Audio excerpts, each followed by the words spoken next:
Hello guys, তোমরা দেখতে পাচ্ছ আমি রান্না করতেছি। তো আমার ঘরে কিছু গরুর মাংস ছিল, এটা আমি রান্না করেছিলাম গতকাল, সেটাই আর কি তেল দিয়ে ভাজতেছি। গরুর মাংস তেল দিয়ে ভাজলে অনেক মজা লাগে।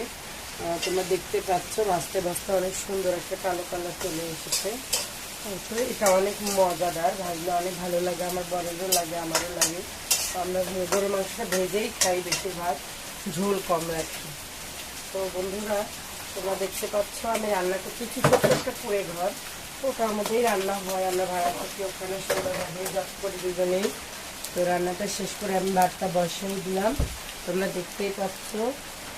ভাত বসালাম, পরবর্তী প্রসেসে যাব।